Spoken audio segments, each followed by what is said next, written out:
Welcome to today news. ప్రస్తుతం మనం రాఘవాపురం అగ్రంపాడ్ సమ్మక్క సారక్క గద్దెల వద్దనైతే ఉన్నాము.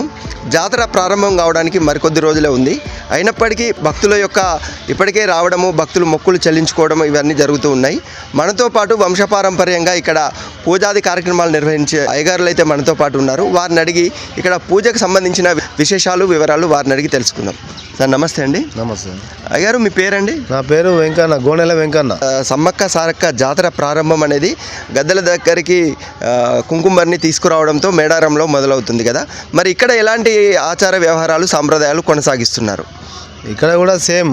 ఇక్కడ కుంకుమ భరణలతోనే అమ్మవార్లను స్టార్ట్ అవుతాను. నేను సారలమ్మ పూజారిని. 28వ తారీఖు రోజు సారలమ్మ దేవత అంటే నైటు 9 గంటలకు పూజ స్టార్ట్ చేసుకొని 12 లోపు అమ్మవార్లు గద్దె చేరుకుంటారు సారలమ్మ అమ్మవారు.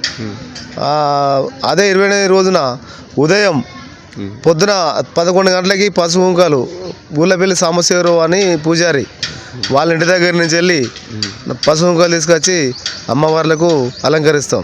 అలంకరించి పూలమాలతోటి అది చేసి తర్వాత 3 గంటల మధ్యలో ఈ వరాల కుండలు గోనెల రవీందరు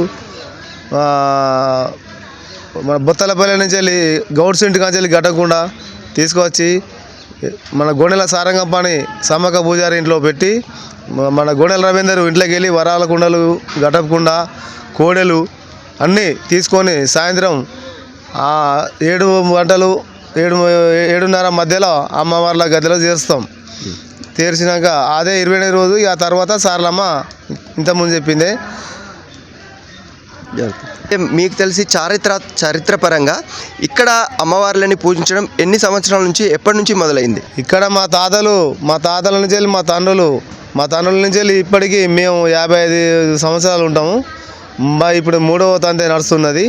అమ్మవార్ల జన్మస్థానం అని మా తండ్రులు చెప్పేది. జన్మస్థానం పూర్వంగా అప్పుడు రాఘపురం, ఇప్పుడు ఆగ్రంపాడ్ అని పేరు ఆగ్రంపాడు మార్చిలో. అప్పుడు రాఘపురం జాతర అని భక్తులు అని వచ్చేది. వాళ్ళ కోరికలు మేరకు ఇప్పటికి కూడా మొన్న కొంతమంది భక్తులు వచ్చి ఇప్పుడు అగ్రంపాడ రాఘపురం జాతరనే అయితే మా మనవలకు ఇట్లా వాళ్ళ ఇంటికలు తీసేది. ఇప్పుడు మళ్ళీ మా మనవలకు మళ్ళీ మా కొడుకులు ఇంటికలు ఇన్నే తీసినాం. ఇప్పుడు మళ్ళీ మా కోడళ్ళు మళ్ళీ వస్తే మళ్ళీ మా మనవల ఇంటికి ఎక్కడ తీయాలన్నా అక్కడ తీయాలంటే మీకు వంశపారంగా ఇక్కడ 3వ తండ్రి ఇంటికలు అంటాను.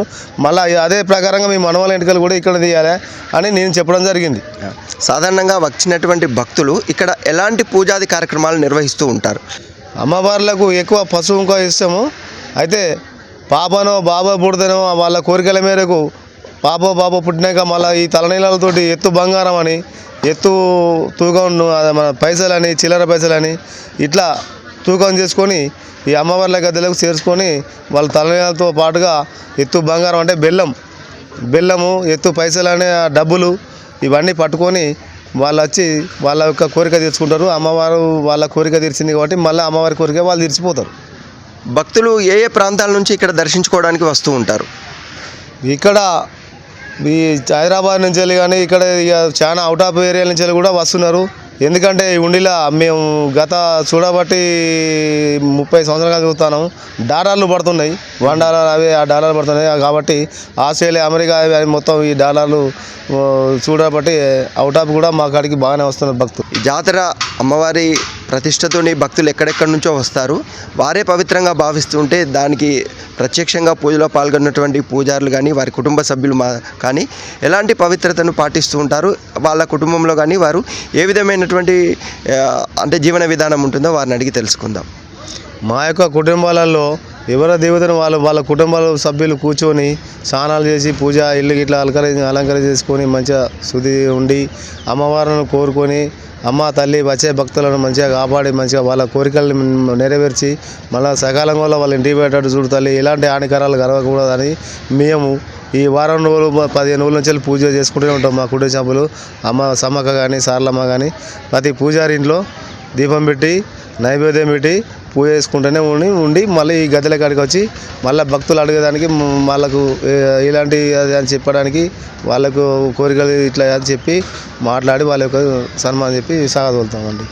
ప్రధానంగా మీరు అంటే ఎక్కువగా మీరు దృష్టిలోకి వచ్చేది ఈ జాతర సందర్భంలో, ఆ జాతర అనంతరం ఈ 2 సంవత్సరాల్లో మీ జీవనోపాధి ఎలా ఉంటుంది, ఆ సందర్భాలలో మీరు ఏం చేస్తూ ఉంటారు? జీవనోపాధి అంటే అమ్మవార్లకు ఈ ఈ 4 రోజులు జాతరలో ఉంటాము.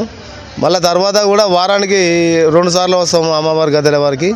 వారానికి 2 సార్లు దీపం పెట్టిపోతాం. ఇక నిత్యం అయితే మా ఇంటి దగ్గర దేవతలు ఉంటారు కాబట్టి మా ఇంట్లోనే మా కుటుంబ సభ్యులు నిత్యం దీపం పెడతాం. ఆ నైవేద్యం అని పెట్టుకుంటూనే పూజించుకుంటా. ఇక మా పనులు వేరే పనులు ఇక చేసుకుంటూ పోతారు. వాళ్ళు భక్తులు వస్తే ఏమైనా దేవుడు చెప్తారా అది అని అడిగితే వాళ్ళు దేవుడు చెప్పేటోళ్ళు కొంత శివసత్తు అని అమ్మవారి పూజారి వాళ్ళ అమ్మవాళ్ళు ఇది ఉంటారు ఇద్దరు. వాళ్ళు దేవుని శివసానముని చెప్తారు. ఇంక మేమైతే మా వల్ల చేసేది పూజ చేపిస్తాం. పూజ చేపించి మీకు మంచి జరుగుతుందని మంచి చేపించమని బొట్టు కుంకుమ పసుపు ఇస్తాం. ఇచ్చి వాళ్ళు పలానా రోజు వరకు మీకు ఓకే అవుతుంది, మేము మంచిగా ఉండండి, మళ్ళీ ఒకవేళ కాకపోతే రండి అని చెప్తాం. కానీ వాళ్ళు మంచిగా అవుతారు, మళ్ళీ మాకు రారు.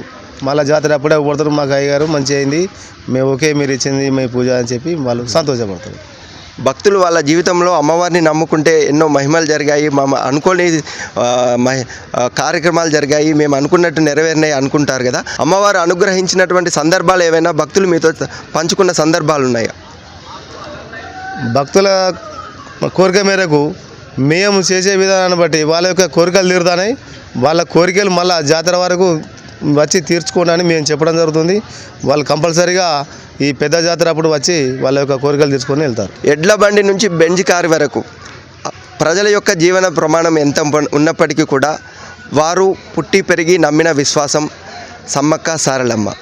అదే భక్తితో వారు అమెరికాలో ఉన్న, విదేశాల్లో ఉన్న, గ్రామీణ ప్రాంతాల్లో వ్యవసాయం చేసుకుంటూ ఉన్న 2 సంవత్సరాలకు ఒకసారి వచ్చే సమ్మక్క సారలమ్మ జాతరలో దర్శించుకొని అంతే భక్తితో అమ్మవార్లని పూజించుకొని మళ్ళీ తిరుగు ప్రయాణంలో తమ కోరికలన్నీ నెరవేర్చాలని, మళ్ళీ ఆనందంగా మా కుటుంబాలు ఉండాలని కోరుకుంటూ భక్తులు వెళ్తూ ఉంటారు. పూజారితో మనం మాట్లాడినప్పుడు అదే విషయాన్ని వారు తెలియజెప్పడం జరిగింది. ధన్యవాదాలండి.